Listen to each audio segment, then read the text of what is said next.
They would have spoken evil things if they had seen that light fading.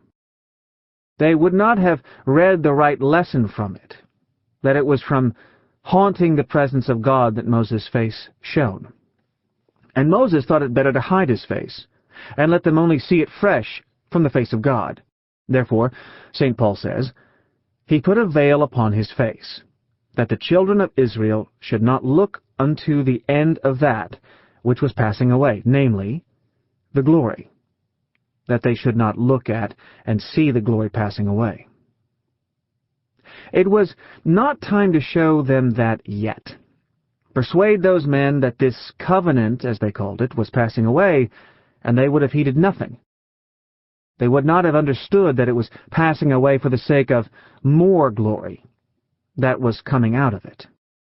And I have a suspicion that the words in the 10th verse, "For verily that which hath been made glorious hath not been made glorious in this respect, by reason of the glory that surpasseth," I have a suspicion, but I am not sure, that the words ought to be, "For was not that which was made glorious, glorious by reason of the glory that was surpassing it, which was to come out of it?" Was not the very source of the glory of the Old Covenant that it was the husk or shell in which the New Covenant was enclosed, which was to burst out into more glory? The glory of the New Covenant was the very center of the glory of the Old, which was to pass away, just that the new might come. They were not ready to see that, and there was a veil upon their hearts, and therefore a veil must be put on Moses' face. It is the same thing whether the veil is in our hearts or whether it is over something that we are looking at. But he says, with Christ we have nothing to do with this. There is no veiling of him. When they turn to the Lord, that veil shall be taken off them.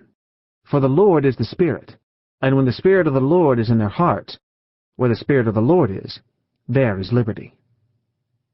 No veil, free sight, clear, radiant insight and perception. Where the Spirit of the Lord is not, there is slavery at all times, dullness and darkness and stupidity. And people must often be left in that condition, just like the old Jews, because they would not make use of it if more was given. But let us look at the last part of the chapter, for this is the part that I wish to enforce upon you. Where the Spirit of the Lord is, there is liberty. We will come back to that presently.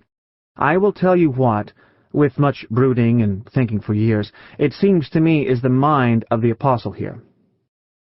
He is a great poetic thinker, and you must get at the depth of his poetic thought, for it is something infinitely better than the mere logic that some people try to find in him. But we all, mirroring in the glory of the Lord with unveiled face, it is the Lord's face that is unveiled, not ours. It is in contradistinction to the veiled face of Moses. It is the unveiled face of the Lord that we are looking at. Are transformed into the same image from glory to glory, even as from the Lord the Spirit. Observe, I said, mirroring the glory of the Lord. Why do I change the word? Because I see a different idea in it. I doubt if Paul would have understood this word reflecting at all. I do not think he means it. We can say that the face of Moses reflected the glory of the Lord, and we can say that the face of Jesus Christ reflected the glory of the Lord, but it would not be quite correct in either case. It was the shining out of them of the glory lighted into them both. It was the glory kindled in the soul of Moses by the light of the glory of God that shone out from his face. So, it is not a reflection from the surface of Jesus that made the transfiguration. Was it? Verily, not even the reflection of the glory of the living God, but the glory of the living God dwelling inside him shone out and made his very garments whiter than the snow. So here the notion is not of reflection any more than there. Here is the idea. Remember, St. Paul had seen the outside radiance of Jesus Christ when he fell down oppressed with the outshining of the same on his way to Damascus. Do not suppose that I think St. Paul means that glory. He means something infinitely beyond that, something of which this is but the faint outside shadow. I will tell you what it was presently, though you must know, if you have any love of God in you. He had seen the glory of Christ with his eyes, and it had been so radiant that it struck him blind. You know, we can speak of nothing that is within, nothing that belongs to the mind of God or the mind of man, but by the picture of some outside thing.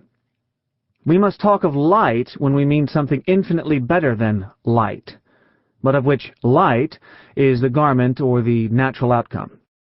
So, Paul, when he speaks about the power of Jesus Christ upon us, speaks of the glory of Christ, and in his memory comes the great shining of that light. He says that the glory of the Lord shines from an unveiled face, the Lord's face unveiled, and we are the mirrors that receive its glory. Now, I think, as far as I can understand it, with much pains to find it, and much delight in finding it, that he does not mean here that we are to send light out by that reflection. Not at all. But his notion of a mirror and yours primarily are the same, for he's not thinking or speaking scientifically, but something far better and higher.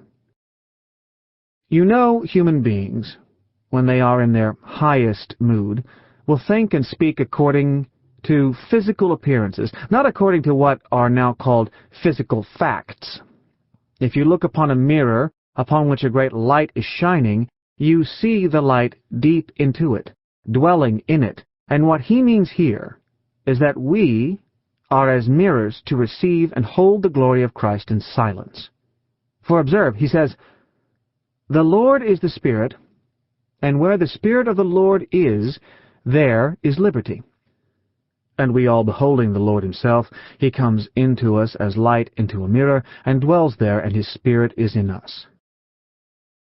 The face of Jesus himself, as we behold him dwelling in us, as light dwells in a mirror, is the Spirit of Christ working in us, and changing us from glory to glory, even by the Lord the Spirit.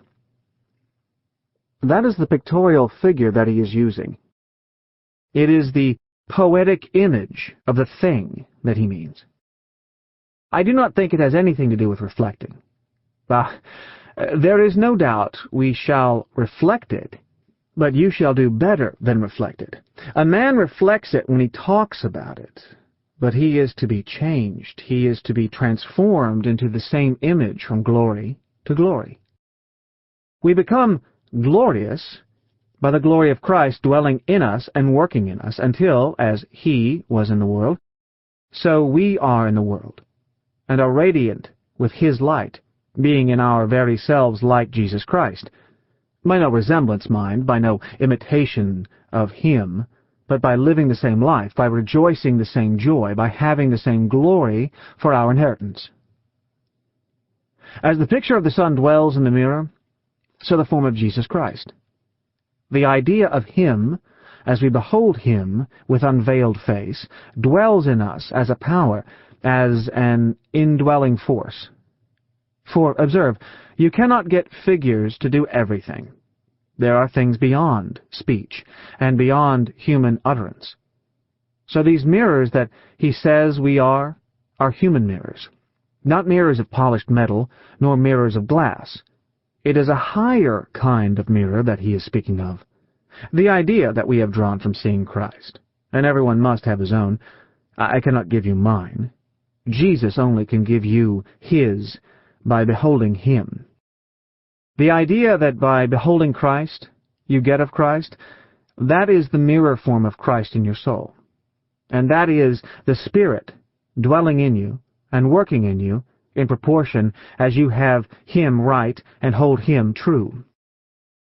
Well, but suppose that I am right in what I think St. Paul means in this passage, that he is telling us what he feels, that he is always looking at Christ and always receiving more and more of that transforming Spirit,